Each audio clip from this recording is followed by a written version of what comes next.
आनंद। अंजलि की उम्र लगभग 30 साल हो चुकी थी। वो एक स्कूल में टीचर की जॉब करती थी। अंजलि के घर में उसकी माँ के अलावा उसका छोटा भाई और भाभी भी रहा करते थे। 30 साल की उम्र होने के बाद भी अंजलि की अब तक शादी नहीं हुई थी।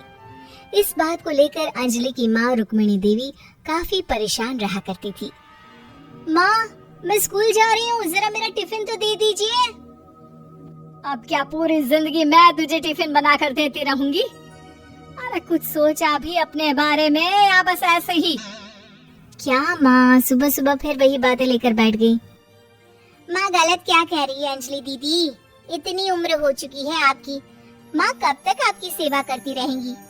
भाभी, मैंने माँ को कब कहा कि मेरी सेवा करो? वैसे भी अपना टिफिन मैं खुद तैयार कर लेती हूँ, बस टेबल से उठाकर देने को ही तो कहा था। वैसे अंजलि दीदी, देखा जाए तो टिफिन उठाकर देने की उम्र तो आपकी है। आपका अपना घर परिवार बच्चे होते तो ये जिम्मेदारी आज आप पूरी कर रही होती। एक बात मेरी समझ में नहीं आती, अगर मेरी शादी नहीं हुई तो इसमें मेरी क्या गलती है और तुम सब लोग मेरे पीछे क्यों पड़े रहते हो? अरे कुछ कहना क्या पीछे पड़े रहना होता है? अपने छोटे भाई को देख, तुझसे 3 साल छोटा है लेकिन 2 बच्चे खेल रहे हैं आंगन में। मुझे आप लोगों की कोई बात नहीं सुननी, जा रही हूँ मैं। और आप में से किसी को मेरा कोई काम करने की जरूरत नहीं है, मैं खुद संभाल लूंगी। इतना कहकर अंजलि वहाँ से चली जाती है। शाम को जब अंजलि अपने स्कूल से लौटकर घर वापस आती है तो उसने देखा कि पड़ोस वाली निर्मला चाची वहाँ पर बैठी हुई थी। क्या बात है अंजलि बिटिया, नौकरी करके वापस आ गई? जी चाची जी, कैसी हैं आप? मैं तो ठीक हूँ बेटा, तुम बताओ शादी के बारे में कुछ सोचा या नहीं? अरे रहने दीजिए ना, इससे तो शादी की बात करना ही बेकार है। कुछ भी कहो तो गुस्सा करती है, बात बात पर आंखें दिखाती है। माँ, आप ऐसा क्यों कह रही हैं? मैंने कब आप पर गुस्सा किया? अरे अंजलि बेटा, तुम्हारी माँ ठीक ही तो कहती है। 30 की होने आई हो, अब तुम्हें भी शादी वादी कर लेनी चाहिए। चाची जी, आप तो ऐसे कह रही हैं जैसे शादी करने से मैंने मना किया हो। रहने दीजिए निर्मला चाची, हमारी अंजलि दीदी को अभी तक उनकी पसंद का दूल्हा नहीं मिला ना, इसीलिए वो शादी नहीं कर रही। भाभी, ऐसी कोई बात नहीं है। अरे तो फिर क्या बात है? तुम्हारी माँ ने तुम्हारे लिए इतने रिश्ते ढूंढे लेकिन तुम्हें कोई पसंद ही नहीं आता। क्या है ना चाची जी, हमारी ननद रानी नौकरी जो करती है, ऐसे ही थोड़ी ना किसी को पसंद कर लेंगी। अरे भाई, नौकरी का घमंड है तो बात अलग है, कोई और बात हो तो बताओ, कोई रास्ता निकाला जाए। नहीं चाची जी, कोई बात नहीं है, बस मुझे अभी तक अपनी पसंद का कोई मिला नहीं है। सुन लिया आपने, इस लड़की के तो पर निकल आए हैं और इतनी उम्र में अपनी पसंद का कोई मिलेगा भी नहीं इसे। माँ, आप मेरी शादी को लेकर हमेशा मुझे ताने क्यों मारती रहती हैं? अपनी माँ की बातें तो ताने लगती है। ताने हैं? बताओ, मैंने कुछ गलत कहा क्या? देखो, ये सब छोड़ो, मेरी दूर की बुआ का बेटा है, उसकी अभी शादी नहीं हुई है, उम्र होगी कोई 34-35 साल। आप कहें तो बात आगे बढ़ाऊं? अरे हाँ, क्यों नहीं, ये भी कोई पूछने की बात है। अरे जल्दी से लड़के को यहाँ बुला लो।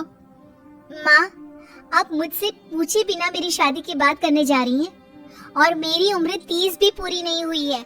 निर्मला चाची कह रही है कि वो लड़का 35 साल का है। अंजलि दीदी, आपको क्या लगता है इस उम्र में कोई फिल्म का हीरो आएगा आपके लिए? देखिए, अब पसंद और नापसंद की बात तो रहने दीजिए, पसंद करने की उम्र तो आपकी निकल चुकी। अब तो जो भी मिले उसी से शादी कर लीजिए, इसी में भलाई है। तेरी भाभी बिल्कुल ठीक कह रही है, अब जैसा रिश्ता मिले उसके लिए हाँ कर देना ताकि हम भी गंगा नहाए।